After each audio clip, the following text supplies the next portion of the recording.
అశ్రేష్టంబౌ గ్రంథంబులో ఏ చోట చూచినాం ఆదరణయున్నది. సుఖదుఖంబులో వాగ్దానమున్నది. విశ్వాసముంచి ధ్యానించుడి. అశ్రేష్టంబౌ గ్రంథంబులో ఏ చోట చూచినాం ఆదరణయున్నది. సుఖదుఖంబులో వాగ్దానమున్నది. విశ్వాసముంచి ధ్యానించుడి. రాత్రికాల సమయంలో మన యొక్క వాక్య భాగంలోనికి వెళదాం. అపోస్తుల కార్యములు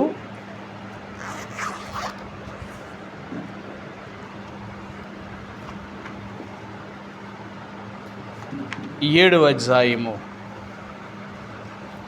అపోస్తుల కార్యములు 7వ అధ్యాయము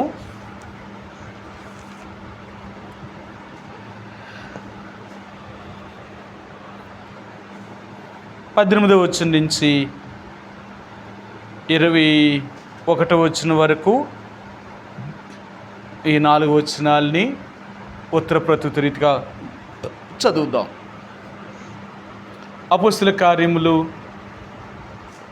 7వ అధ్యాయము 18వ వచనం నుంచి 21వ వచనం వరకు ఉత్తర ప్రత్యుత్తర రీతిగా చదువుదాం. ఇతడు మన వంశస్థుల ఎడల కపటముగా ప్రవర్తించి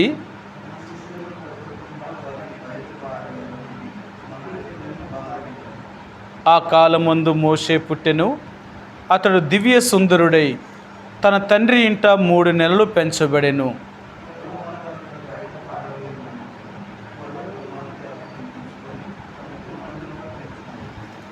ఈ రాత్రికాల సమయంలో చదువుబడిన లేఖన భాగాన్ని దేవుడు దీవించునుగాక. మరి ఇప్పటికే ఎన్నో విషయాలు మనం జ్ఞాపకం చేసుకుంటూ వచ్చాం. స్తెఫను అనాది కాలం నుండి ఏం జరిగింది అనే విషయాల్ని మరి ఆనాడు పరిసయ్యులతోనూ ధర్మశాస్త్ర ఉపదేశకులతోనూ ప్రధాన యాజకులతోనూ ప్రజలతోనూ పెద్దలతోనూ ఇతడు మరి మాట్లాడి వారికి ఈ విషయాలన్నీ చెప్తున్నారు. అంటే వీళ్ళకి తెలియదా ఇవన్నీని? కానీ తెలుసున్నప్పటికీ కూడా వారు దేవుని యొక్క వాక్యాన్ని అనుసరించకుండా దేవుని వాక్యానికి విరోధమైన జీవితాన్ని వారు జీవిస్తూ వస్తున్నారన్నమాట. అందుకే వారు దేవుని యొక్క వాక్యానికి విరోధంగా జీవించిన దాన్ని బట్టి స్తెఫను మరలా ఆ విషయాలన్నీ వారికి జ్ఞాపకం చేస్తూ ఈ విషయాలు మరలా వారికి చెప్తూ వస్తున్నారు. గత వారం మీకు జ్ఞాపకం చేశాను. ఇశ్రాయేలీలను దేవుడు ఐగుప్తులోనికి దేవుడు తీసుకుని వెళ్ళి ఐగుప్తులో దేవుడు వారికి సంతాన అభివృద్ధిని కలగజేసి తన వాగ్దానమును దేవుడు నెరవేర్చాలని దేవుడు తన సంకల్ప ప్రకారముగా అబ్రహాముకి దేవుడు ఏదైతే వాగ్దానము చేశాడో ఆ 400 సంవత్సరములో ఇశ్రాయేలీలను లెక్కకు చాలా విస్తారమైన జనాంగముగా దేవుడు ఐగుప్తు దేశంలో వారిని మరి పుట్టేలాగా జన్మింపచేసినాడు. ఆ తర్వాత ఇశ్రాయేలీలను ఐగుప్తు దేశంలోనికి దేవుడు బయటికి తీసుకురావాలనుకున్నాడు. అందుకని దేవుడు ఏదైనా సరే ఒక ప్రణాళికతో చేసేవాడు. మనమైతే ఒక ఆలోచన ఒక తలంపు లేకుండా కొన్నిసార్లు మనం చేస్తూ ఉంటాం. కానీ దేవుడు ఏది చేసినా తన ఆలోచన, తన యొక్క జ్ఞానము, తన యొక్క భవిష్యత్తు ముందును చూసి వీటన్నిటినీ దేవుడు చూసి మరి వాటి ప్రకారముగా దేవుడు తన సంకల్పాన్ని తన ఉద్దేశాన్ని నెరవేర్చగలిగిన వాడు. అందుకని ఉదయకాల సమయంలో నేను బైబిల్ చదువుతుంటే దేవుడు ఈ రీతిగా ఒక మాటను జ్ఞాపకం చేశారు. మీకు చూపిస్తాను. లూకా సువార్త 1వ అధ్యాయము లూకా సువార్త 1వ అధ్యాయము 37 వచ్చినవండి. 37 దేవుడు చెప్పిన ఏ మాట అయినను నిరర్ధకము కానేరదని ఆమెతో చెప్పాను. సరే, దేవుడు చెప్పిన ఏ మాట అయినను సరే అది నిరర్ధకము కానేరదు, అంటే నెరవేర్చబడకుండా ఉండదు. దేవుడు ఏం చెప్పినా అది నెరవేర్చబడే మాటలే చెప్తాడు ఆయన నెరవేర్చబడలేని ఏ మాటను కూడా దేవుడు చెప్పడు ఆయన. కాబట్టి ఆనాడు ఆదికాండము 12వ అధ్యాయంలో లేక 15వ అధ్యాయంలో అబ్రహాముకి దేవుడు దర్శనమందు కనబడి అబ్రహాముతో చెప్పవలసినవన్నీ చెప్పి నీ సంతానాన్ని ఐగుప్తు దేశంలోని తీసుకుని వెళ్ళి 400 సంవత్సరములు అక్కడ ఉంచిన తర్వాత ఆ ప్రజల వల్ల వీరు శ్రమ పెట్టబడినప్పుడు వారు నాకు మొరపెట్టిన తర్వాత అక్కడ నుండి నేను మరలా ఈ ప్రజలను తీసుకుని వచ్చి ఐగుప్తు దేశం నుంచి వారిని తీసుకుని వచ్చి ఏ దేశమైతే అంటే నీకు నేను ఇస్తాను అని చెప్పాను ఆ కనాను దేశాన్ని నేను వారికి స్వాస్థ్యముగా ఇస్తాను అని దేవుడు వాగ్దానము చేశాడు. కాబట్టి ఆయన చెప్పిన ఏ మాట అయినా సరే అది నిరర్ధకము కాదు. కాబట్టి ఇప్పుడు మరలా దేవుడు తన వాగ్దానమును నెరవేర్చుకునే సమయం దగ్గర పడింది. కాబట్టి ఇశ్రాయేలీయులను ఐగుప్తు దేశములో విస్తరింపడం ఆరంభించాడు ఆయన. వారు అభివృద్ధి చెందిన తర్వాత ఐగుప్తీయులు ఇశ్రాయేలీయులను చూసి వారు మరి వ్యసన పడిన వారు లేక అసూయ పడిన వారు ఇశ్రాయేలీయుల వారెంతో కఠినమైన పరిస్థితులు వారు తీసుకొచ్చారు. ఎందుకంటే లోకం ఎప్పుడూ కూడా దేవుని యొక్క బిడ్డల యొక్క అభివృద్ధిని దేవుని బిడ్డల యొక్క క్షేమమును చూసి ఊరక ఉండలేదు. ఎందుకంటే దేవుని బిడ్డలు క్షేమముగా ఉన్నారు అంటే వారు దేవుడి ద్వారా వారు సంతోషముగా ఉన్నారు అంటే వాడు సహించలేనివాడు. అందుకని దేవుని ప్రజలకు ఏదో ఒక సమస్యను ఏదో ఒక కష్టాన్ని తీసుకుని వచ్చి వారిని బాధించాలి అనుకునేవాడు. అందుకని ఐగుప్తు దేశంలో ఇశ్రాయేలు ప్రజలు వారు విస్తరించిన ఆరంభించినప్పుడు అక్కడ ఐగుప్తీయుల అంటే ఇశ్రాయేలీయుల ఎడల ఐగుప్తీయులు కపటముగా మరి ఆలోచన చేశారు. ఐగుప్తు రాజు ఇశ్రాయేలీయుల ఎడల కపటముగా ఆయన ఆలోచన చేసి వారికి ఈ మాట చెప్పాడు, ఇశ్రాయేలీలో పుట్టిన ప్రతి మగబిడ్డను చంపేయండి, ప్రతి ఆడుదానును బ్రతకనివ్వండి అని చెప్పాడు ఆయన. అంటే ఎందుకు అలాగ చెప్పాడు అంటే ఇప్పటికే ఇశ్రాయేలీ యొక్క సంఖ్య మన దేశంలో విస్తరించింది. ఇప్పుడు మగవారు అయితే మన మీద తిరుగుబాటు చేస్తారు, ఆడపిల్ల అయితే మన మీద తిరుగుబాటు చేయలేదు, మనం చెప్పినట్లుగానే వింటుంది. కాబట్టి మనకి బానిసలుగా దాసత్వంలో ఉంటారు. కాబట్టి ఆడపిల్లనైతే బ్రతకనివ్వండి, మగవారినైతే చంపేయండి అని ఐగుప్తు రాజైన ఫరో ఆ మంత్రస్థానులకి లేక ఐగుప్తీయులకి ఆయన ఆజ్ఞ ఇచ్చాడు. అలాంటి పరిస్థితుల్లో మోషే జన్మించిన విషయాన్ని ఇక్కడ జ్ఞాపకం చేస్తున్నాడు. మోషే ఎలాంటి పరిస్థితుల్లో జన్మించాడు అంటే ఐగుప్తు దేశంలో పుట్టిన ప్రతి మగబిడ్డను అనగా ఇశ్రాయేలీ ప్రజలకు పుట్టిన ప్రతి మగబిడ్డను చంపమన్నప్పుడు అలాంటి స్థితిలో మోషే జన్మించాడు. నిజంగా అలాంటి కష్టకాలం ముందు ఒకవేళ బిడ్డ జన్మించుంటే వారి తల్లిదండ్రులు వారిని ఏమనుకోవాలంటే ఇలాంటి కష్టాల్లో నువ్వు పుట్టేవేంట్రా, ఇలాంటి కష్టమైన సమయంలో దేవుడు మాకెందుకు పుట్టించాడు ఈ బిడ్డని అని ఆ బిడ్డను వారు చూసి ఎంతో వేదన బాధను భరించవలసిన వారే ఉంటారు. కానీ వీరు అలాగా ఏమీ అవ్వలేదు. అమ్రాము యోకోబేదులు మీరు చూడండి, ఆనాడు మరి ఏలీ యొక్క కోడలైన ఫినెహాసు యొక్క ఫినెహాసు యొక్క భార్య ఆమె చనిపోతూ మరి బిడ్డను కన్నప్పుడు ఆ ప్రసవ వ్యాధి నొప్పులతో భరించలేకుంటున్నప్పుడు ఆ బాధను తట్టుకోలేక దేవుని మహిమ పోయింది అని ఇకాబోదు అని పేరు పెట్టింది.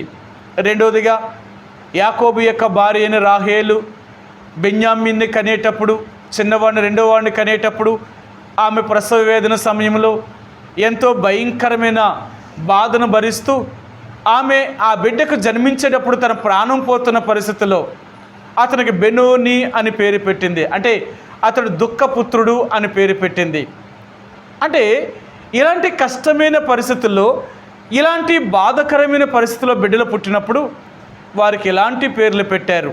కానీ ఇప్పుడు అమ్రాము యోకోబేదులకి మూడవ సంతానమైన మోషే జన్మించినప్పుడు వారేమీ కలత చెందలేదు. దేవుడు ఇలాంటి సమయంలోనేంటి మాకు ఈ బిడ్డనివ్వడం ఏంటి, ఈ బిడ్డను మేము చంపేయాలి కదా, లేకపోతే ఫరో రాజు మమ్మల్ని ఏం చేస్తాడు, లేకపోతే ఆ దేశంలో ఉన్న ప్రజలు ఈ విషయం తెలిస్తే మమ్మల్ని బ్రతకనిస్తారా అని ఈ యొక్క అమ్రాము యోకోబేదులు ఏమాత్రము కూడా ఆలోచించలేదు. ఎందుకంటే ఈ మూడో సంతానమైన మోషే జన్మించినప్పుడు వారు ఒక సంకల్పాన్ని, ఒక ఉద్దేశాన్ని ఎరిగినవారు. అందుకని చాలాసార్లు మోషే గురించి మనం జ్ఞాపకం చేసుకున్నప్పుడు అమ్రాము యోకోబేదులు ఆ బిడ్డ విషయంలో చాలా జాగ్రత్త తీసుకున్నారు.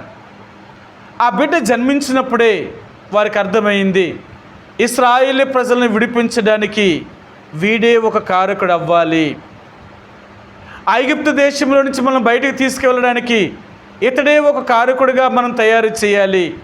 చూడండి, ఆ తల్లిదండ్రులకి వారికి ఎలాంటి ఆలోచన వచ్చిందో. బిడ్డ పుట్టినప్పుడు ఆ బిడ్డ గురించి వారు ఆలోచించిన ఆలోచనలు చాలా గొప్పవి.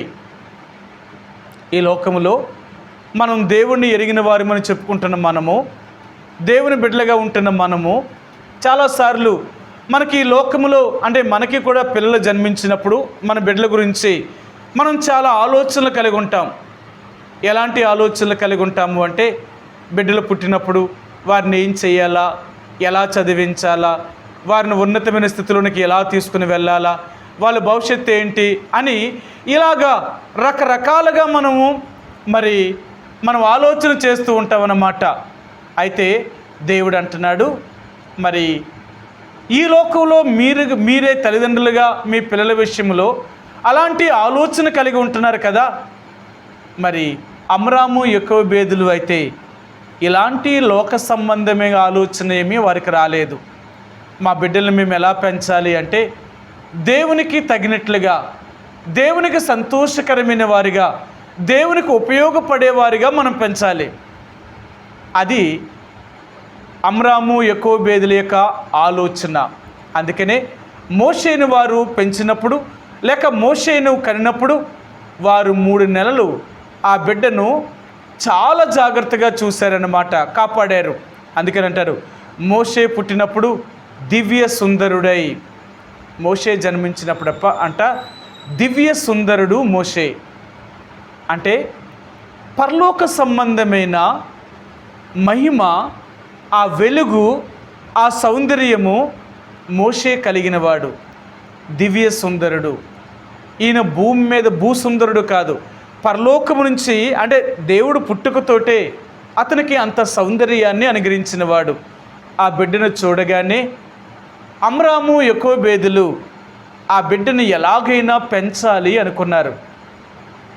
రాజాజ్ఞ ఎలాంటిదైనా, ఒకవేళ రాజు మమ్మల్ని బ్రతకనివ్వకపోయినా, రాజు మమ్మల్ని చంపివేసినా కానీ ఈ బిడ్డను మాత్రం మేము చంపము అని ఒక తీర్మానము కలిగిన వారు. అంతేకాదు మోషేను వారు అలాగే పెంచడానికి కూడా ఇష్టపడ్డారు. అంటే దేవుని యొక్క చిత్తానుసారముగా చిన్నప్పుడే ఆ బిడ్డ యొక్క దేవుని యొక్క ప్రణాళికను ఎరిగిన వారు. నిజంగా ఒక బిడ్డ గురించి వారికి ఎలా తెలుస్తుంది? వారు 2-3 నెలలు కూడా ఇంకా అవ్వలేదు, పుట్టినప్పుడే ఆ బిడ్డ గురించి వీరు ఎలాంటి ఆలోచన కలిగి ఉన్నారు, ఈ బిడ్డ ఎలాగవుతాడని వారికి ఎలా తెలుసు? కానీ వాళ్ళకి తెలుసు. వాళ్ళు ఎందుకంటే వారు దేవుని బిడ్డలు. దేవుని బిడ్డలకి దేవుడు ఏం చేయబోతున్నాడో ఆ వివేచించే జ్ఞానము వీరికి కలుగుతుందన్నమాట. అంటే ఇశ్రాయేలు ప్రజల్లో అనేక మంది ఉన్నారు, కానీ వారికి ఎవ్వరికీ ఇలాంటి ఆలోచనలు రాలేదు వారి బిడ్డలు కన్నప్పుడు కూడా. మోషే మాత్రంకే అంటే అమ్రాము యోకోబేదులకు మాత్రమే మోషే జన్మించినప్పుడు ఇలాంటి ఆలోచన వారికి వచ్చింది. ఎలాంటి ఆలోచన అంటే, మోషే అంటే ఈ బిడ్డను, ఆ ఇశ్రాయేలు ప్రజలైన మమ్ములను ఈ దేశంలో నుంచి విడిపించగలిగిన ఒక నాయకుడిగా తయారు చేయాలి. అంటే మోషే తల్లిదండ్రులకు జన్మించగానే తల్లిదండ్రులు కూడా దేవుని యొక్క ఉద్దేశాన్ని ఏంటో వారు ఎరిగారు. ప్రభువా, ఇలాంటి కష్టమైన పరిస్థితుల్లో ఈ బిడ్డను మాకు ఎందుకు అనుగ్రహించావు, ఈ బిడ్డను మేము ఎలాగ పెంచాలి, ఈ బిడ్డకు మేము ఏం చెయ్యాలి అనే విషయాలు వీరు అడిగే ఉండొచ్చు. ఎందుకంటే ఇశ్రాయేలు ప్రజలకు ఏదైనా ఒక బిడ్డని కనేటప్పుడు వీరు మొదట దేవుణ్ణి అడిగేవారు. వీరు అలవాటు వీరికి. మీ అందరికీ తెలుసు కదా, మనోహ భార్యకు దేవుని యొక్క దూత కనిపించి, అమ్మా, నీ గర్భమున పుట్టబోతున్నవాడు, నువ్వు గర్భవతి అవుతావు, నీ గర్భమున పడబోతున్నవాడు దేవుడికి నాజీరు చేయబడినవాడు, వాడు గర్భమున పడినది మొదలుకొని నువ్వు ద్రాక్షరసము కానీ మద్యము కానీ మత్తుతో కూడింది కానీ పుల్లనది పులిసింది అనేది కానీ అపవిత్రమైనది ఏది కూడా నువ్వు తినకూడదు, తాగకూడదు. ఎందుకు అంటే నీ గర్భమున పడిన బిడ్డ దేవునికి నాజీరు చేయబడినవాడు కాబట్టి అతడు గర్భములో నుంచే దేవునికి ప్రతిష్ఠించబడినవాడు అని చెప్పారు. అప్పుడు తన భార్య మనోహతో చెప్పినప్పుడు మరలా తన భార్య ఇద్దరు కూడా దేవుని ప్రార్థన చేశారు. అయ్యా, పుట్టబోయే ఆ బిడ్డకు మేమేమేమి చేయవలనో మరలా మాకు నేర్పునట్లుగా అది మాకు తెలియచేయి. ఎందుకంటే పుట్టబోయే బిడ్డకు మేము ఏం చేయాలి, ఎలాగ అతన్ని పెంచాలి అనేది ముందు మేము నేర్చుకోవాలి కదా. ఎలాగ ఉండాలో ముందు మాకు తెలియచేయనప్పుడు దేవుని దూత మరలా రెండవ మారు ప్రత్యక్షమయ్యి మనోహ భార్యతో మాట్లాడింది. ఇశ్రాయేలీలు దేవుణ్ణి ఎరిగిన వారు కాబట్టి వారు మోషే జన్మించినప్పుడు అమ్రాము యొకోబేదులు కూడా దేవుణ్ణి అడుగుంటారు. వారు, ప్రభువా, ఈ బిడ్డను మేము ఎలాగ పెంచాలి, ఈ బిడ్డను మేము ఏం చెయ్యాలి, ఈ బిడ్డకు మేము ఏమి నేర్పించాలి, ఇవన్నీ వారు ఎరిగిన వారు. సరే, మోషేను 3 నెలలు దాచిన తర్వాత వీళ్ళకి ఒక ఆలోచన వచ్చింది. ఆ నైలు నదిలో ప్రతిరోజు కూడా ఫరో యొక్క కుమార్తె రాణి ఆ నైలు నదిలో స్నానం చేయడానికి వస్తుంది కాబట్టి ఈ బిడ్డను ఆ నైలు నదిలో వదిలితే ఆమె ఆ బిడ్డను ఎలాగైనా చూసి ఒకవేళ బ్రతికిస్తాదేమో అనుకున్నారు. బ్రతికిస్తారు ఏమో అనుకోలేదు. వారి నమ్మకం అది. దేవుడే నా బిడ్డను కాపాడుతాడు, ఆ రాణి నా బిడ్డని ఎలాగైనా పెంచుతుంది. వారికి ఎంత నమ్మకమో చూడండి.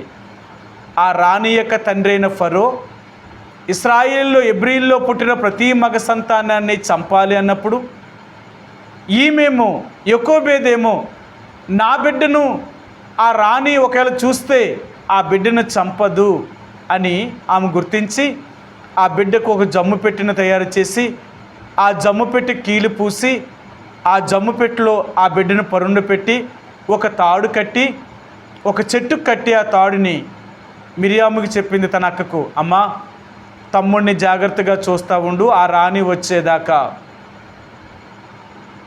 సరే, రాణి వచ్చింది. ఆ పెట్టెను చూడగానే ఆశ్చర్యం అనిపించింది.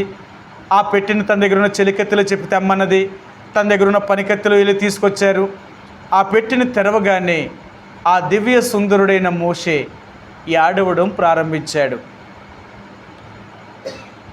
అప్పుడు దాకా ఏడవలేదు, కానీ జమ్ము పెట్టెను ఆ మూత తీయగానే మోషే ఏడవడం ప్రారంభించాడట. ఎప్పుడైతే మోషే ఏడ్చాడో ఫరో యొక్క కుమార్తె ఆ రాణి యొక్క హృదయము కదిలిపోయింది.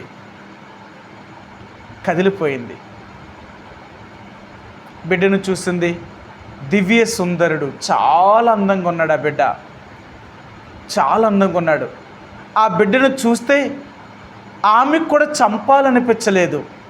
ఆ బిడ్డను పెంచాలి అనుకుంది. ఆ బిడ్డను పెంచాలనుకున్నప్పుడు తన దగ్గర పనికెత్తులు చెప్పారు, అమ్మా, నీ తండ్రి ఏమో ఎబ్రీల కుమారులందరినీ చంపేయమన్నాడు, నువ్వేమో ఎబ్రీల కుమారుని పెంచుతాను అంటున్నావు, అది నీకు ప్రమాదము. ఒకవేళ నీ తండ్రికి తెలిసిందా, నీ తండ్రి నిన్ను కూడా ప్రాణంతో బ్రతకనివ్వడు, వద్దు, ఆయన ఎబ్రీల కుమారుణ్ణి మనం పెంచకూడదు అని ఒకవేళ తన పనికెత్తులు కూడా చెప్పుండొచ్చు. అంతేకాదు, ఒకవేళ రాజుని కూడా ఏది జరిగినా పర్లేదు, ఈ బిడ్డని నిన్ను పెంచాలి. ఆ రాణి కూడా ఎంత త్యాగం చేసిందో చూడండి. మోషేను తన బిడ్డగా పెంచడమే కాక ఆమె కూడా వివాహము చేసుకోలేదు. ఒకవేళ ఆమె కూడా వివాహము చేసుకుని ఉంటే ఆమెకి పిల్లలు పుడితే మోషే మీద మనసు ఉండకపోనేమో. ఎంత త్యాగం చేసిందో చూడండి. ఆ రాణికి దేవుడు అలాంటి మనసును అనుగ్రహించాడు. ఆమె వివాహం చేసుకోకుండా ఉంచాడు. మోషేని పెంచేలాగా చేశాడు. మోషేని తన కుమారుడిగా తీసుకునేలా చేశాడు. ఇదంతా దైవ కార్యమే. మనందరికీ తెలుసు కదా, ఒకరు కఠినపరచబడాలన్నా, ఒకరు కనికరింపబడాలన్నా ఇవన్నీ దేవుడే చేయగలడు. ఫరో యొక్క హృదయాన్ని కఠినం చేసిన దేవుడే తన కుమార్తె యొక్క హృదయాన్ని కనికరింప చేసినవాడు. ఎంత గొప్పవాడు. కాబట్టి ఈ దివ్య సుందరుడైన మోషేను ఆమె తీసుకొని తన పనికెత్తులతో చెప్పింది, ఈ బిడ్డని నేను పెంచుతాను, పర్లేదు, నా తండ్రి ద్వారా ఎలాంటి సమస్యలు వచ్చినప్పటికీ కూడా నేను వాటినన్నిటినీ ఎదుర్కోవడానికి, వాటినన్నిటినీ భరించడానికి నేనైతే సిద్ధమే, ఈ బిడ్డని నేను పెంచుతాను. ఎలా పెంచుతావు? ఈయనేమో చిన్న బిడ్డ, చిన్నవాడు, వీడికి పాలు కావాలి. మనం ఎక్కడి నుంచి పాలు తెచ్చేసి పెంచుతాం వీడిని? మనం ఎలాగ వీడిని పెంచగలుగుతాం? ఇది సాధ్యమా అని ఆ పనికెత్తుల రాణితో మాట్లాడుతున్నప్పుడు ఈ మిరియాము, మోషే యొక్క అక్క, పరిగెత్తుకుని వెళ్ళి ఆ రాణితో చెప్పింది, అమ్మా, వీడిని పెంచడానికి ఒక దాదీని తీసుకొని రమ్మంటావా? ఒక దాదీని తీసుకొస్తాను. సరే ఆమన్నది. వెళ్ళి తీసుకురా అని చెప్పినప్పుడు యెకోబేదుని తీసుకొచ్చింది, వాళ్ళ అమ్మను తీసుకొచ్చింది. ఫరో యొక్క కుమార్తె చెప్పింది, వీడు పాలు విడిచేదాకా మాత్రమే నీ దగ్గర ఉంటాడు. పాలు విడిచిన తర్వాత వాడు నా కొడుకు, నా అంతఃపురంలోనికి నేను తీసుకుని వెళ్ళిపోతాను. అంతవరకు ఈ బిడ్డని నీ దగ్గర పెంచు, వీడికి కావలసినవన్నీ కూడా నేనే ఇస్తాను. ఆ రాణి చెప్పింది. నిజంగా చూడండి, దేవుని యొక్క సంకల్పం మోషే ఎడల ఎలాగ ఉంది. అందుకనే మోషే భూమి మీదకి జన్మించడం అనేది కూడా దేవుని యొక్క సంకల్పం. ఒకరు పుట్టారు అంటే వారి ఎడల దేవుడు ఒక సంకల్పాన్ని కలిగి ఉంటాడు ఆయన. అందుకని అంటాడు, దేవుడు మనల్ని అందరినీ కూడా ఒక కారణము చేత పుట్టించాడట. సరే, మీకు ఆ మాట చూపిస్తాను. యాకోబు రాసిన పత్రిక 1వ అధ్యాయము. భూమి మీద పుట్టిన ప్రతి వారి గురించి కూడా దేవుడు ఒక సంకల్పాన్ని, ఒక ఉద్దేశాన్ని కలిగి ఉంటాడట. ఆయన ఉద్దేశము, ఆయన సంకల్పము లేకుండా ఎవరిని భూమి మీద సృష్టించడు ఆయన. యాకోబు రాసిన పత్రిక 1వ అధ్యాయము 18వ వచనం, 1:18. ఆయన తాను సృష్టించిన వాటిలో మనము ప్రథమ ఫలముగా ఉండినట్లు సత్యవాక్యము వలన మనలను తన సంకల్ప ప్రకారము కనెను. సరే, దేవుడు మనల్ని అందరినీ తన సంకల్ప ప్రకారము కన్నాడట. అంటే మనల్ని దేవుడు భూమి మీద సృష్టించాడు అంటే మన విషయంలో దేవుని యొక్క సంకల్పము ఏదో ఒకటి ఉంది. ఇప్పుడు మోషే విషయంలో కూడా దేవుడు మోషేను పుట్టించడానికి గల ఒక కారణం ఉంది, ఒక సంకల్పం ఉంది. మోషేను పుట్టించడానికే కారణం ఉందా? ఇశ్రాయేలు ప్రజలు పుట్టిన వాళ్ళు ఎవరికి కారణం లేదా? వాళ్ళందరికీ కారణం ఉంది, కానీ ఎవరు అది గ్రహించలేకపోయారు. మోషే మాత్రమే, అంటే అమ్రాము యెకోబేదులు మాత్రమే గ్రహించగలిగారు. దేవుడు ఈ బిడ్డను మనకు అనుగ్రహించాడు అంటే ఏదో ఈ బిడ్డ ఎడల తన సంకల్పము ఉంది. ఆలోచించారా?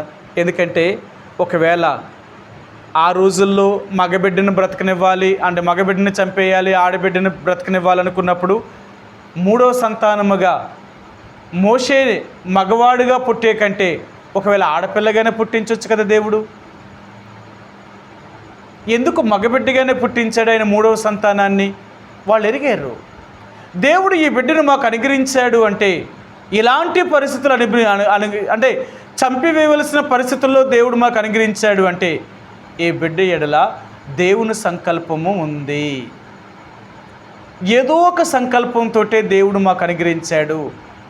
సరే, ఆయన సంకల్పం ఏంటో మేము తెలుసుకోవాలి. ఆయన సంకల్పానికి అంటే ఆయన ఉద్దేశానికి తగినట్లుగానే ఈ బిడ్డను మేము పెంచాలి. ఈ రాత్రి దేవుడు అంటున్నాడు, నేను నిన్ను భూమి మీద పుట్టించిన యొక్క ఉద్దేశం ఏంటో తెలుసుకున్నావా? నేను ఎందుకు భూమి మీద నిన్ను కన్నానో అది నీకు తెలుసా? నేను ఎందుకు భూమి మీదకి నిన్ను పంపించానో అది నువ్వు ఎరిగావా? నా సంకల్పం ఏంటో తెలుసుకోగలిగావా? ప్రతి మనిషి కూడా, ఏ భూమి మీద పుట్టిన ప్రతి ఒక్కరు కూడా, ఎందుకు నేను భూమి మీద పుట్టాను, ఎందుకు నేను ఈ భూమి మీదకి వచ్చాను, నేనేం చేయాలి? దేవుణ్ణి ఎరగిన వారు వాళ్ళు ఏమంటున్నారు అంటే, నేను ఈ భూమి మీదకి వచ్చాను కాబట్టి నా ద్వారా ఈ లోకములో అంటే భూమి మీద కొంత ఏదో మంచి జరగాలి. అది మనుషులకైనా, అది జంతువులకైనా, అది పక్షులకైనా, అది పర్యావరణకైనా అంటే వాతావరణానికి అంటే ఆ భూమి మీద ఉన్న మరి వాతావరణానికైనా అంటే పంచభూతములకైనా నా వల్ల ఏదో ఒకటి జరగాలి. ఈ పర్యావరణ అంటే ఈ ఈ మన భూమికి, ఆకాశానికి, భూమి మీద ఉన్న సృష్టి అంతటికీ కూడా నా వలన ఏమైనా ఉపయోగం ఉందా, నేనేమైనా చేయగలనా, లేక ఈ జంతువులకి నేను ఏమైనా ఉపయోగపడగలనా, లేక ఈ పక్షులకు నేను ఏమైనా సహాయం చేయగలనా, నా వలన ఏదైనా ఈ సృష్టిలో ఒకటి సహాయం పొందగలుగుతుందా? ఒకవేళ అలాగ నేను చేయగలిగితే నా జీవితము ధన్యమే. వాళ్ళు దేవుని ఎరిగిన వారు కాబట్టి ఈ సృష్టికి మంచి చేయాలనుకుంటున్నారు. మరి దేవుని ఎరిగిన వారు మనం దేవునికి మంచి చేసేవారు అంటే దేవునికి తగినట్లుగా జీవించేవారు. ఆయన సంకల్పం ఏంటో మనం గ్రహించి ఆయన సంకల్పానికి తగినట్లుగా మనం జీవించేవారు. ఈ రాత్రి దేవుడు అంటున్నాడు, నేను నిన్ను సంకల్ప ప్రకారము కన్నాను, ఈ భూమి మీద నిన్ను సంకల్ప ప్రకారము భూమి మీద పంపించాను. ఆ సంకల్పాన్ని వెరిగావా? నా ఉద్దేశం నీకు తెలుసా? నేను ఎందుకు భూమి మీద పంపించాను అది నువ్వు గుర్తించావా? ఎందుకు నేను భూమి మీద పంపించానంటావు?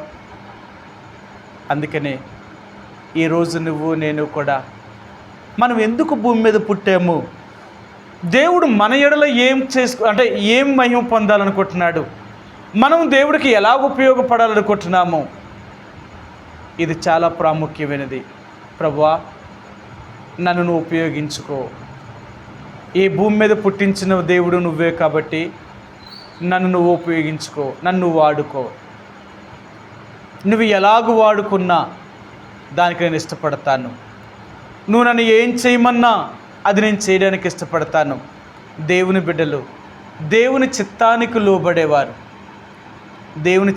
లోబడేవారు అదెంత కష్టమైనా, అదెంత ఇబ్బంది అయినా, ఎన్ని సమస్యలైనా వారు దేవుని కొరకు జీవించడానికి ఇష్టపడేవారు. ప్రభువా, ఇది నీ చిత్తమే అయితే మేము ఇలాగ మరణించడానికి కూడా నీకు ఇష్టమే, మాకు ఇష్టమే. ఒకవేళ ప్రభువా ఇది నీ ఇష్టము అనుకుంటే మేము ఎక్కడైనా సరే నువ్వు ఎక్కడ ఉంచితే అక్కడ ఉండడానికి మేము ఇష్టపడతాం, అది నీకు ఇష్టమైతే. అందుకనే దేవుని ప్రజలుగా మనం ఏది చేయాలనుకున్నా, ఎక్కడికి వెళ్ళాలనుకున్నా దేవుడి చిత్తాన్ని ముందు తెలుసుకుంటాం. ప్రభువా, ఇలాగ చేయడం నీకు ఇష్టమా, ఇలాగ ఉండడం నీకు ఇష్టమా, ఇక్కడికి వెళ్ళడం నీ చిత్తమా? ఒకవేళ నీ ఇష్టము నీ ఉద్దేశం కాకపోతే అది నేను ఏది చేయను. నీ సంకల్పానికి వ్యతిరేకంగా నేను ఏది కూడా చేయను. నీ సంకల్పాన్ని అనుసరించే నేను చేయగలుగుతాను. అందుకనే ఈరోజు దేవుడు అంటున్నాడు, మోషేను దేవుడు ఒక సంకల్ప ప్రకారము భూమి మీదకి పంపించాడు. అందుకని బైబిల్ గ్రంథంలో అంటాడు, మోషే లాంటి వాడు అతను ముందు కానీ అతని తర్వాత కానీ అలాంటి వాడు పుట్టలేదు. ఒకవేళ పుట్టుంటే ఆయనే యేసుప్రభువారు.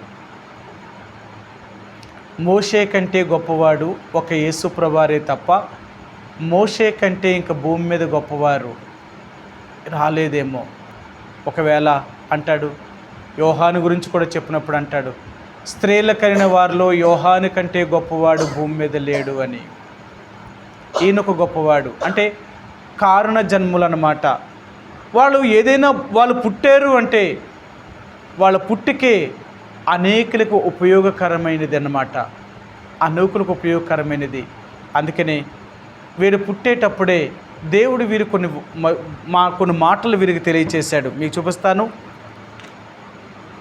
లూకాసు వార్త 1వ అధ్యాయములో ఇక్కడ దేవుని బిడ్డలు జన్మించేటప్పుడు లేక యోహాను భూమి మీదకి వచ్చేటప్పుడు దేవుడు యోహాను గురించి దేవుడు ఎలాగా ఆ యొక్క ఎలిజబెత్తో ఆయన ఏం మాట్లాడాడో చూపిస్తాను మీకు.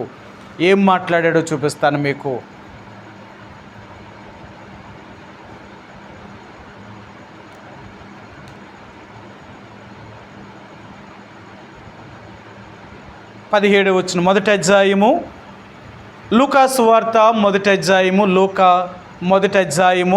17వ వచనం అండి. మరియు అతడు తండ్రుల హృదయములను పిల్లల తట్టును అవిధేయులను నీతిమంతుల జ్ఞాపకము నీతిమంతుల జ్ఞానమును అనుసరించుటకును త్రిప్పి ప్రభు కొరకు ఆయత్తపడి ఉన్న ప్రజలను సిద్ధపరచుటకే ఏలియా యొక్క ఆత్మయు శక్తియు గలవాడే ఆయనకు ముందుగా వెళ్ళును గనుక నీకు సంతోషము మహానందము కలుగును. అతడు పుట్టినందున అనేకులు సంతోషింతురు. ఇంకా పుట్టలేదు యోహాను ఇంకా ఎలిజబెత్ యొక్క గర్భంలో కూడా పడలేదు. పడకముందే చెప్తున్నాడు దేవుడు, అమ్మా నీ గర్భమున పుట్టబోతున్నవాడు ఎలాంటి వాడు, ఎలాగ ఉంటాడు, ఏం చేయబోతాడు, అతడు పుట్టడం వల్ల నీకు సంతోషం కలుగుతుంది, మీరు ఆనందంగా ఉంటారు. ఒక బిడ్డ గురించి జన్మించేటప్పుడే ఆ బిడ్డ గురించి ఏం జరగబోతుందో దేవుడు ముందుగా ప్రవచిస్తున్నాడు.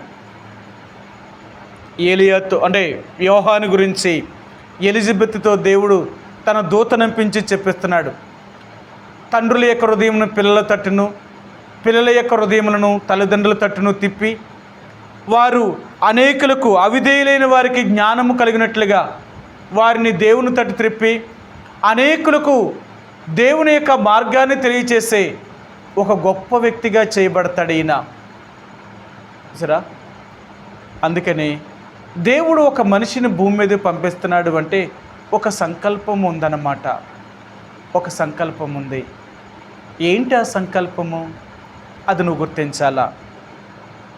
మరి దైవజనుడు భక్త్ సింగ్ గారి గురించి కూడా ఇలాగ చెప్పబడింది ఆయన రాసిన సాక్ష్యంలో.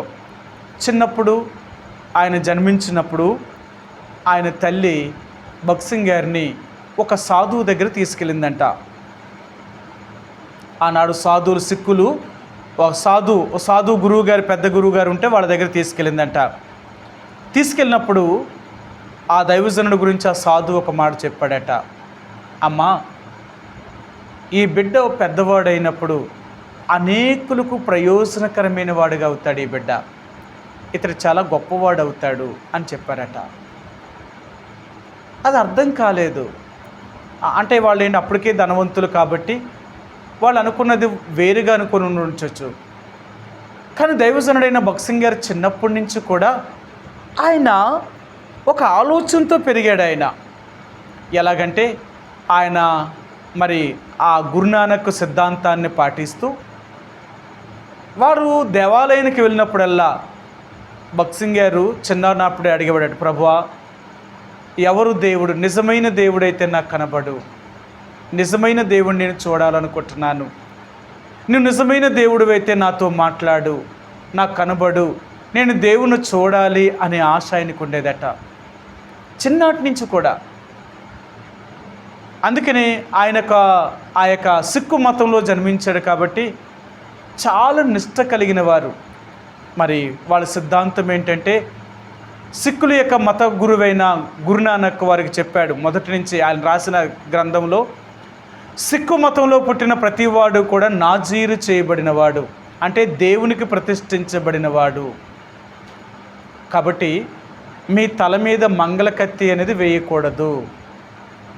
సిక్కు మతంలో పుట్టిన ప్రతి మగబిడ్డ కూడా వారి తల మీద మంగళకత్తి వేయకూడదు, చచ్చేదాకా అలాగే వారు తల పెంచుకోవాలి. అందుకని ఆ సిక్కు మతంలో ఉన్న వాళ్ళు ఎవరూ కూడా వాళ్ళ తలలను కటింగ్ చేసుకోరు, తల కటింగ్ వేయరు.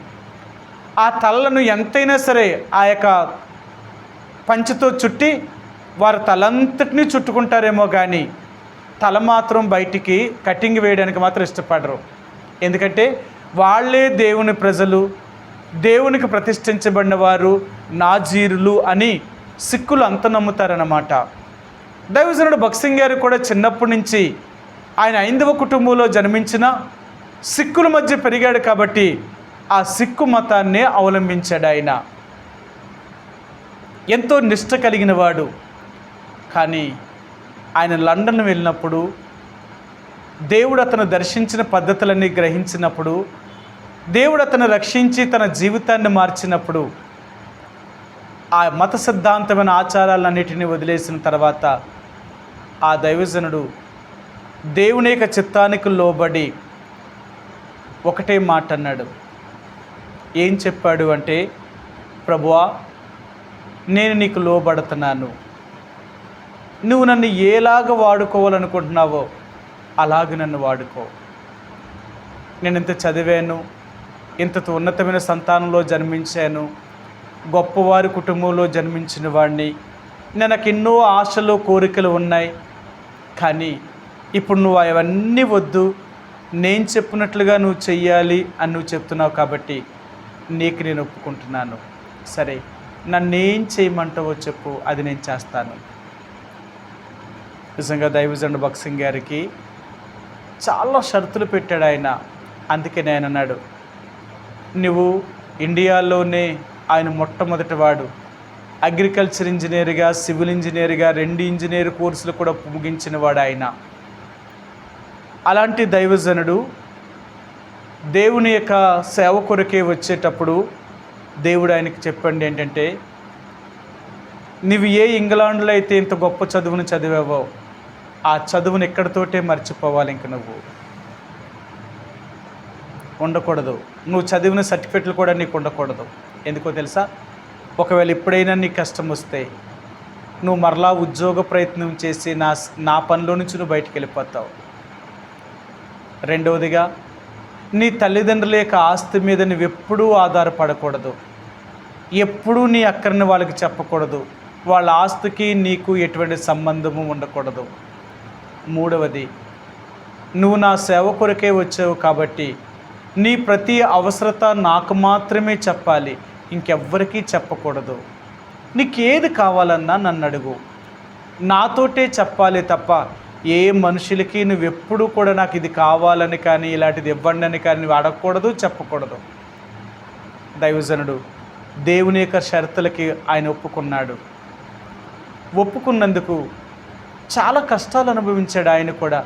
ఎన్నో రోజులు ఆహారం లేక, ఎన్నో రోజులు ఆయన కూడా సరైన నివాసం లేక, వస్త్రములు సరిగా లేక, అతనికి ఆహారము లేక ఎన్నో కష్టాలు ఆయన అనుభవించాడు. ఎందుకంటే ఆయన ప్రారంభ దినాలలో దేవుని సేవ చేయడం అంటే 1935, 36 సంవత్సరాల్లో దేవుని సేవ చేయడం అంటే అప్పటికెవరు కూడా భారతదేశంలో క్రైస్తవులుగా దేవుణ్ణి అంగీకరించిన వారు చాలా తక్కువ. ఈ రోజుల్లోనే 105% ఉందంటే ఆ రోజుల్లో ఇంకెంత ఉంటుందో చూడండి. అలాంటి కష్టమైన పరిస్థితుల్లో దైవజనుడు భగత్ సింగ్ గారు దేవుని సేవ కొరకే బయటకు వచ్చాడు. ఆయన ఎరిగాడు, దేవుడు నా నుండి ఏదో కోరుతున్నాడు, ఆయన తన సంకల్పం ఏదో ఉంది నా ఎడల, నేను దానికి ఒప్పుకుంటాను. అలాగ ఒప్పుకోవడం వల్ల ఆ దైవజనుడిని ఈ భారతదేశానికి ఒక గొప్ప దైవ సేవకుడిగా దేవుడు తీర్చిదిద్దాడు. అంతేకాదు, అనేక దేశాలకి ఆయన ద్వారా పరిచర్య వెళ్ళింది. నిజమైన అపోస్తుల యొక్క సంఘాలంటే ఏంటో చూపించాడు ఆయన. ఆయన సహోదరుడు రాబర్ట్ గారు, న్యూఢిల్లీ వ్యవస్థాపకుడు, భగత్ సింగ్ గారు చనిపోయిన తర్వాత 2000 సంవత్సరము సెప్టెంబర్ 17వ తేదీన ఆయన ప్రభు యొక్క మహిమలో పిలువబడినప్పుడు 22వ తేదీన భగత్ సింగ్ గారిని సమాధి కార్యక్రమానికి తీసుకువెళ్తున్నప్పుడు ఆయన చెప్పారు, మా అన్న నామకార్థమైన క్రైస్తవులను నిజమైన క్రైస్తవులుగా మార్చాడు ఆయన. దైవజనుడు భగత్ సింగ్ గారు ఆ రోజుల్లో మత సంబంధమైన ఆచారాలతో ఉన్న అనేక మందిని, మిషనరీ సంఘాల్లో ఉన్నవారిని, ఆయా సంస్థల్లో ఉన్నవారికి దేవుని నిజమైన సువార్తను అందించి నామకార్థమైన క్రైస్తవులను నిజమైన క్రైస్తవులుగా మార్చాడు ఆయన. అది బక్సింగారియళ్ళ దేవుని యొక్క సంకల్పం అని చెప్పాడు. మా అన్న దేవుని యొక్క ఉద్దేశాన్ని నెరవేర్చిన వాడు. ప్రియ సహోదరి సోడా, ఈరోజు దేవుడు అంటున్నాడు, నీ ఎడల నా సంకల్పం ఏంటో నువ్వు గ్రహించావా? ఎందుకు నేను భూమి మీద నువ్వు పుట్టించానో తెలుసుకోగలిగావా? ఎందుకు నువ్వు భూమి మీద పుట్టావు? నువ్వు పుట్టడం వల్ల నాకు ఉపయోగం ఏంటో గ్రహించావా? పుట్టిన ప్రతి ఒక్కరూ కూడా స్వార్థముతో పెరుగుతున్నారు, స్వార్థముతో జీవిస్తున్నారు. పుట్టిన ప్రతి ఒక్కరు కూడా ఏమనుకుంటే, నేను ఇలాగ ఉండాలా, నేను అలాగ ఉండాలా, నేను ఇలా జీవించాలా, నేను అలా జీవించాలా, నేను ఇలా సంపాదించాలా, నేను ఇలాగ ఉండాలనుకుంటున్నాను. అంతేకాని ప్రభువా, నేను ఎలాగ ఉండాలని నువ్వు కోరుతున్నావు అది నాకు చెప్పు. నేను అలాగ ఉండడానికి ఇష్టపడతాను. నువ్వు నన్ను ఎలాగ ఉండమంటే అలాగ ఉంటాను. ఒకవేళ నేను ఇలా కష్టాన్ని భరించాలి, నీ కొరకు నష్టమై నీ కొరకు నేను అన్నీ వదిలిపెట్టాలి అంటే దానికి ఇష్టపడతాను.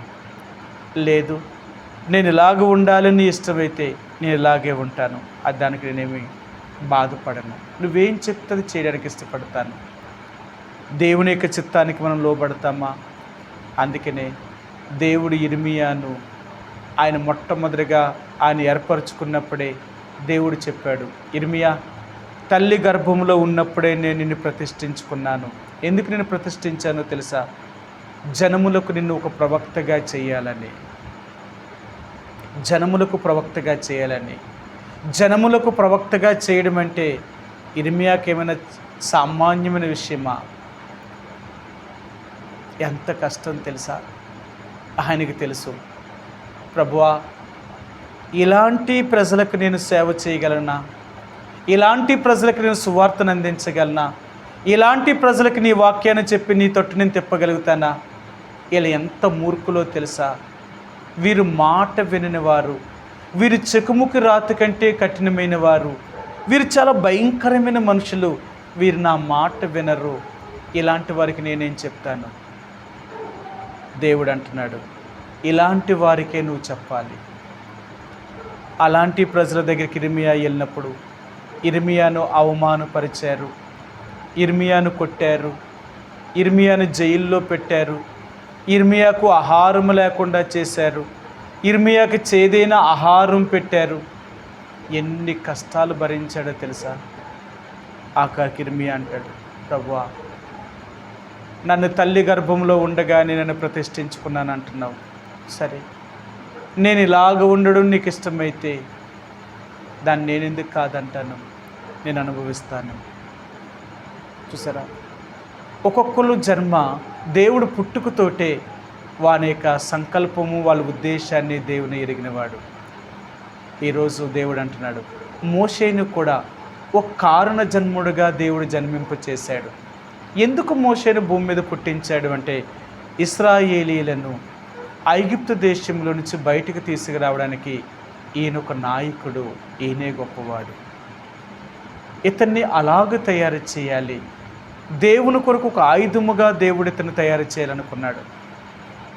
అందుకనే అమ్రాము యెకోబేదులకి ఎవరికైతే ఇస్తే ఎవరు ఎలాగ తీర్చిదిద్దుతారో అలాంటి వారికి పుట్టించాడు. మోషే ఒకవేళ అమ్రాము యెకోబేదులు కాకుండా ఇంకొకరికి ఎవరికైనా పుట్టుంటే అలాగే వీళ్ళు పెంచలేకపోనేమో. అమ్రాము యెకోబేదులకే మోషే ఎందుకు జన్మించవలసి వచ్చింది అంటే, వీళ్ళైతేనే దేవుని యొక్క సంకల్పాన్ని, దేవుని యొక్క ఉద్దేశాన్ని అతనికి నేర్పించగలుగుతారు, అతనికి బోధించగలుగుతారు. వారు మాత్రమే మోషేని ఇలాగ తీర్చిదిద్దగలరని దేవుడు కూడా సంకల్పించుకున్నాడు. ఆయన మీరు చూడండి, ఎవరికి పుట్టాలనేది కూడా దేవుడే సంకల్పం. అది సంసోన్ని మనోహకే ఎందుకు పుట్టించాలా? ఇశ్రాయేలు ప్రజలు ఇంకెవరూ లేరా? జకరియా ఎలిజబెత్లకి యోహానే ఎందుకు పుట్టాలా? ఇంకెవరూ లేరా? మరియా యోసేపులకి యేసుప్రభువారు ఎందుకు జన్మించాలా? ఇంకెవరూ లేరా? అమ్రాము యెకోబేదులకి మోషే ఎందుకు జన్మించాలా, ఇంకెవరో లేరా, ఇంకొకరికి జన్మించలేడా? లేదు లేదు. ఎవరిని ఎలాగ పెంచాలో, ఎవరిని ఎలాగ తీర్చిదిద్దాలో వాళ్ళకు మాత్రమే అలాంటి వారిని అనుగ్రహిస్తాడు. మీరు చూడండి, యోహాను భూమి మీద జన్మించినప్పుడు చాలా మంచి సాక్ష్యం కలిగిన వాడు యోహాను. అతడు ఎవరిని నొప్పించినవాడు కానీ, ఎవరిని బాధించినవాడు కానీ, ఎప్పుడూ ఎవరికి అన్యాయం చేసినవాడు కాదు. ఎందుకంటే అతను పెంచిన తల్లిదండ్రులు కూడా అలాగ పెంచారు. సరే, మీకు ఆ మాట చూపిస్తాను. లూకాసు వార్త 1వ అధ్యాయము 6వ వచనము. లూకా 1:6 వచనమండి. వీరిద్దరూ ప్రభు యొక్క సకలమైన ఆజ్ఞలు చెప్పునను న్యాయ విధుల చెప్పునను నిరపరాధులుగా నడుచుకొనొచ్చు దేవుని దృష్టికి నీతిమంతులై ఉండిరి. సరే, వీరట నిరపరాధులట, దేవుని దృష్టికి నీతిమంతులుగా జీవించిన వారట. అంతేకాదు, దేవుని ఆజ్ఞల చెప్పునను ఆ న్యాయ విధులను చెప్పునను అనుసరించిన వారు. ఇలాంటి వారికే యోహాను పుట్టాల. అలాంటి వారైతేనే ఇతన్ని అలాగ పెంచగలుగుతారు. చూడండి, దేవుని యొక్క సంకల్పం. ఎవరికి దేవుడు ఎలాంటి వారిని అనుగ్రహించాలో, ఎవరికి దేవుడు ఎవరిని పుట్టాలనుకుంటున్నాడో దేవుడు అలాగే పుట్టించగలుగుతాడు. ఆయన ఉద్దేశం వేరు. అందుకనే మోషే ఆయన పుట్టడము 3 నెలలు ఆ అమ్రాము యొకోబేదు దగ్గర పెంచిన తర్వాత ఆయన నైల్ నదిలో వదిలిపెట్టేలాగా దేవుడు చేయడం ఏంటి, ఫరో కుమార్తె అతను తీసుకోవడం ఏంటి, మరలా ఆమెకే అప్పగించడం ఏంటి, పాలు విడిచిన తర్వాత మోషే ఐగుప్తు దేశంలోనికి ఫరో యొక్క ఇంట్లోనికి వెళ్ళడం ఏంటి, అక్కడ సకల విద్య ప్రవీణత కలిగిన వాడిగా ఎదగడం ఏంటి, ఇవన్నీ ఏదో ఒక కళ, లేకపోతే ఏదో మానవ జ్ఞానము, ఏదో అలాగ జరగాలని జరగలేదు. ఇవన్నీ దేవుని యొక్క సంకల్పమే, ఇవన్నీ దేవుని యొక్క తీర్మానమే. అందుకని అంటాడు, ఏవి జరగవలనని ఆయన సంకల్పమును ఆయన తీర్మానము చేశాడో అలాగే జరుగుతుంది. సరే, మీకు ఈ మాట కూడా చూపిస్తాను. అపోస్తుల కార్యములు 4వ అధ్యాయము 27-28 వచనాలు. అపోస్తుల కార్యములు 4వ అధ్యాయము 27-28. ఏవి జరగవలనని నీ హస్తమును నీ సంకల్పమును ముందు నిర్ణయించునో వాటన్నిటినీ చేయుటకై నీవు అభిషేకించిన నీ పరిశుద్ధ సేవకుడిని యేసునకు విరోధముగా హేరోదును పొంతి పిలాతును అన్యజనులతోనూ ఇశ్రాయేలు ప్రజలతోనూ ఈ పట్టణమందు నిజముగా కూడుకొనిరి. సరే, ఏవి జరగవలనని నీ సంకల్పమును నువ్వు నిర్ణయించావో అవే జరుగుతాయి.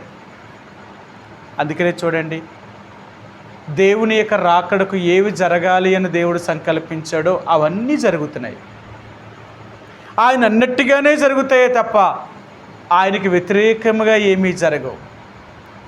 ఇప్పుడు మోషే విషయంలో కూడా దేవుని యొక్క సంకల్పము నెరవేరాల. ఇవన్నీ దేవుడు సంకల్పించాడు. అమ్రాము యొకోబేదులకు జన్మించేలాగా చేశాడు, పాలు విడిచేదాకా పెంచేలాగా చేశాడు, ఆ బిడ్డను ఫరో కుమార్తె పెంచేలాగా చేశాడు, ఆమెను ఐగుప్తు దేశంలో ఒక యువరాజుగా దేవుడు సకల విద్యను నేర్పించేలాగా చేశాడు. ఇవన్నీ ఏదో సంకల్పం లేకుండా అనుకోకుండా జరిగినవేమీ కాదు, దేవుని యొక్క సంకల్పము. ఇవన్నీ దేవుడు నిర్ణయించిన ప్రకారంగానే జరుగుతూ వచ్చాయి.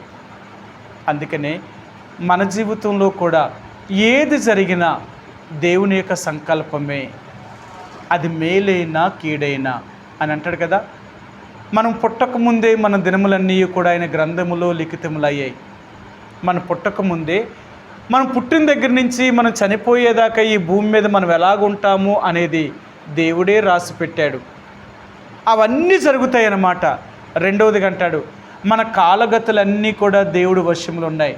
ఏ సమయంలో, ఏ కాలములో, ఏ టైములో ఏది జరగాలి అనేది కూడా దేవుడే నిర్ణయించేవాడు. ఆయన అనుమతి లేకుండా ఏది మనకి జరగదు. కాబట్టి ఈ రాత్రి దేవుడు మనకు నేర్పించాలనుకునేది ఏంటంటే, అమ్రాము యొకోబేదులు మోషే విషయంలో అలాంటి సంకల్పాన్ని ఎరిగిన వారు. ఈ బిడ్డ విషయంలో వారు చాలా జాగ్రత్త కలిగిన వారు. అందుకనే ఆ బిడ్డను దేవునికి తగినట్లుగానే పెంచారు. మీ అందరికీ తెలుసు కదా, మోషే 40 సంవత్సరాలు వయసు వచ్చిన తర్వాత మోషేకి రాణి ఇలాగూ చెప్పింది, నీవు నా తండ్రి తర్వాత నువ్వే ఐగుప్తు దేశానికి రాజువి అని చెప్పింది. మోషే అన్నాడు, అమ్మా నేను ఈ దేశానికి రాజునవ్వడం నాకు ఇష్టం లేదు అన్నాడు. అదేంట్రా, నేను నిన్ను పెంచి చిన్నప్పటి నుంచి నిన్ను పెంచి సకల విద్యా ప్రవీణుడిగా నిన్ను తీర్చిదిద్ది ఈ ఐగుప్తు దేశానికి నిన్ను రాజుగా చేయాలనే కదా నేను వివాహం చేసుకోకుండా, నేను సంతానము కనకుండా నిన్నే నా కొడుకుగా తీసుకొని నిన్నే నా కొడుకుగా పెంచి ఇంత పెద్దవాడిని చేస్తే ఈరోజు నువ్వు ఎలా మాట్లాడుతున్నావు?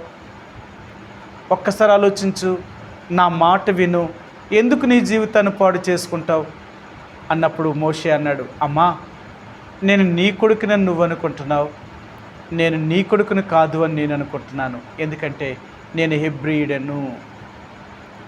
ఆ తల్లి ఆశ్చర్యపోయింది, ఒరే నేను హెబ్రీయులతో ఎప్పుడు కూడా సహవాసము కూడా చేయనివ్వలేదే, వాళ్ళ దగ్గరికి నేను ఎప్పుడు పంపించలేదే, వాళ్ళతో నీకు ఎటువంటి సంబంధం లేకుండా పెంచాను కదా, ఇప్పుడు నువ్వు వాళ్ళ బిడ్డనని చెప్తావేంటి? నువ్వు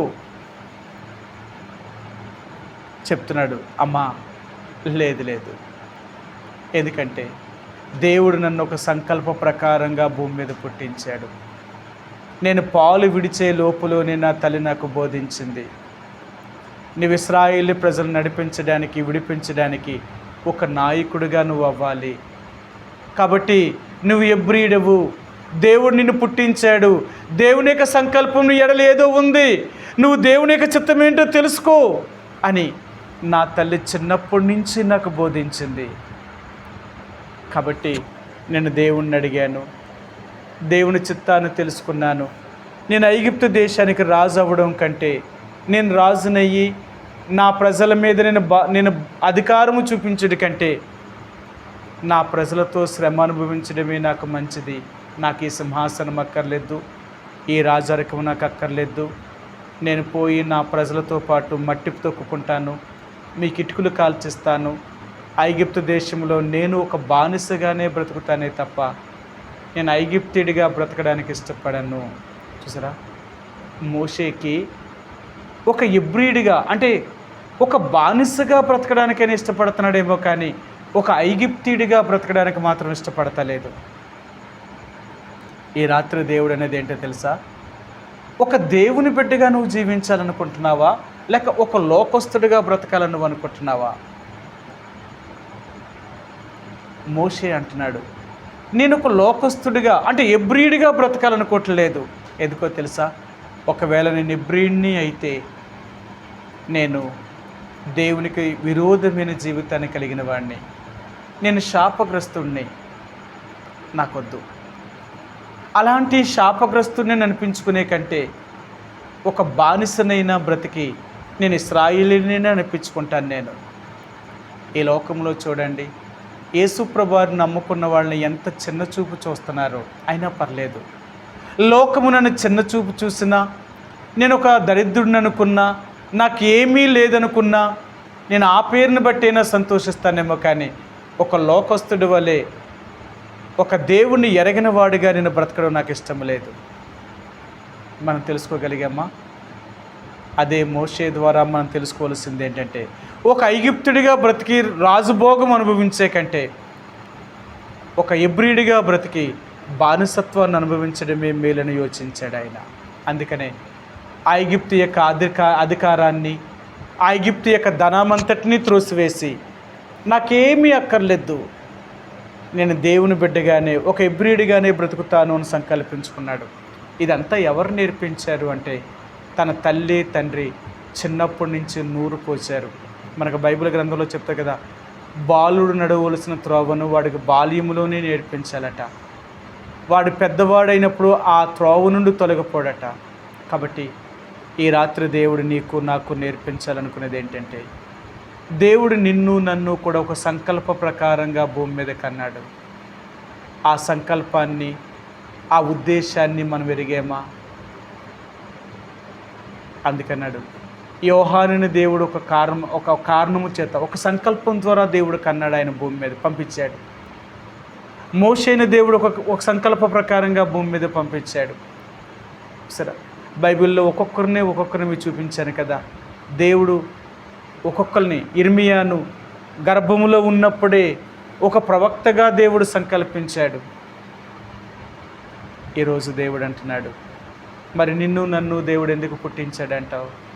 ఆయన సంకల్పం ఏంటి? ఒక ఐగుప్తుడిగా బ్రతకాలనుకుంటున్నామా, లేక ఒక హెబ్రీయుడిగా, ఒక ఇశ్రాయేలీయుడిగా జీవించాలనుకుంటున్నామా? మనం తీర్మానం చేసుకుందాం. ఒకసారి ప్రభు దగ్గర అడుగుదాం, ప్రభువా, ఈ లోకములో నేను ఒక హెబ్రీయుడిగా బ్రతుకుతానే తప్ప ఒక ఐగుప్తుడిగా నేను బ్రతకను. ఎందుకంటే ఐగుప్తు దేశంలో ఐగుప్తు పౌరుడిగా ఉంటే ఈ దేశంలో నాకు అన్ని రకాల హక్కులు ఉంటాయి. కానీ ఒక హెబ్రీయుడిగా నేను బ్రతికితే నాకు ఏ అధికారము లేకుండా పోతుంది. అందుకే కదా ఈ లోకం ఒక క్రైస్తవుడు అని చెప్పుకుంటే క్రైస్తవుడికి ఎటువంటి రిజర్వేషన్లు లేవు. ఈ లోకంలో క్రైస్తవుడికి మన దేశంలో ఎటువంటి రాయితీలు ఉండవు. ఎందుకంటే క్రైస్తవుడు అనగా పరాయి దేశస్తులు నమ్ముకున్న దేవుడిని నమ్ముకున్నవారు. కాబట్టి ఇలాంటి వారికి మన దేశంలో ఎలాంటి హక్కు అధికారము కూడా లేకుండా చేయాలి అనుకుంటున్నారు. కానీ ఒకవేళ జరిగినా సరే దేవుని ప్రజలు అలాంటి శ్రమనైనా భరించడానికి ఇష్టపడతారేమో, కానీ ఒక లోకస్తుడి వలె దేవుణ్ణి ఎరగిన వ్యక్తిగా చనిపోవడం వారికి ఇష్టం లేదు. అందుకనే మనం దేవుణ్ణి ఎరిగిన బిడ్డగానే ఈ లోకాన్ని విడిచిపెడదాం. దేవుని ఎరగిన వ్యక్తిగా ఈ లోకాన్ని వదిలిపెట్టొద్దు. మోషే అదే మనకు నేర్పిస్తున్నాడు. నేను ఐగుప్తులో రాజు అవ్వడం కంటే ఒక హెబ్రీయుడిగా దాసుడిగా ఉండడమే నాకు మేలు. ఈరోజు మనం కూడా దేవుడు మనల్ని ఏ సంకల్ప ప్రకారం భూమి మీద కన్నాడో అది మనం గుర్తించి ఆయన కొరకు ఒక హెబ్రీయుడిగా బ్రతకడానికి ప్రయత్నించి, దాసుడిగానైనా ఎన్ని కష్టాలైనా, నిందలైనా, అవమానాలైనా భరించడానికైనా సిద్ధంగా ఉండు. కానీ లోకస్తుడి వలె లోక సంతోషమైన జీవితాన్ని జీవించి ఒక ఐగుప్తుడిగా బ్రతికితే నరకానికి వెళ్ళిపోతాం. దేవుణ్ణి ఎరగిన వ్యక్తిగా కానీ జీవించామా నరకానికి తప్ప మనం పరలోకానికి వెళ్ళలేము. కాబట్టి మనకు మనమే తీర్మానం చేసుకొని ఒక హెబ్రీయుడిగా ఉందామా, ఒక ఐగుప్తుడిగా ఉందామా? దేవుడు మనల్ని ఒక సంకల్ప ప్రకారం కన్నాడు. ఆ ఉద్దేశాన్ని మనం ఎరిగామా? ఎందుకు నేను భూమి మీద పుట్టాను తండ్రి, నేనేం చేయాలి, నీ కొరకు నేను చేయడానికి సిద్ధంగా ఉన్నాను మనం చెప్పగలుగుతామా? మన ద్వారా దేవుడికి సంతోషం కలగాలి, మన ద్వారా దేవుడికి మహిమ కలగాలి. అలాగ దేవుడు మనల్ని సిద్ధపరచునుగాక. ప్రార్థించుకుందాం. మా ప్రేమ కలిగిన పరలోకమందున మా తండ్రి, ఈ రాత్రికాల సమయంలో బైబిల్ పట్టణంలో తండ్రి మమ్మల్ని మీ సన్నిధికి తీసుకొచ్చినందుకు వందనాలు ప్రభా. ఈ రాత్రి మాతో మాట్లాడినందుకు మీకు వందనాలు తండ్రి. ఈ రాత్రి మోషేను ఎందుకు భూమి మీద పుట్టించారో, అమ్రాము యోకోబేదులు ఆ సంగతిని వారు గుర్తించిన వారే మోషేను ఏ రీతిగా పెంచారో మీరు జ్ఞాపకం చేసినారు. ఈ భూమి మీద పుట్టిన ప్రతి మానవుడి గురించి ఒక సంకల్పము, ఒక ఉద్దేశము అనేది మీకు ఉంది అనేది జ్ఞాపకం చేశారు. ఎందుకంటే ఈ భూమి మీద చేయబడిన ప్రతి దాంట్లో తండ్రి, అది చెట్టే కానీ, అది పక్షే కానీ, అది జంతువే కానీ, అది పురుగే కానీ, ఏదైనా సరే ప్రతిదానికి వారి భూమి మీద నువ్వు సృష్టించిన ప్రతిదానికి ఒక పని, ఒక సంకల్పము, ఒక ఉద్దేశం అనేది వాటికి ఉంది. అలాగే మేము కూడా ఈ భూమి మీద మమ్మల్ని ఒక సంకల్ప ప్రకారము భూమి మీద పంపించారు. మా ఎడల నీ ఉద్దేశం అనేది ఉంది. అది మేము ఎరిగి నిన్ను సంతోషపెట్టేవారుగా, నీ చిత్తాన్ని నెరవేర్చేవారుగా నన్ను మమ్మల్ని సిద్ధపరచండి. దేవుని ఎరగని ఒక ఐగుప్తుడిగా బ్రతికే కంటే దేవుని ఎరిగిన ఒక హెబ్రీయుడిగా బ్రతకడమే.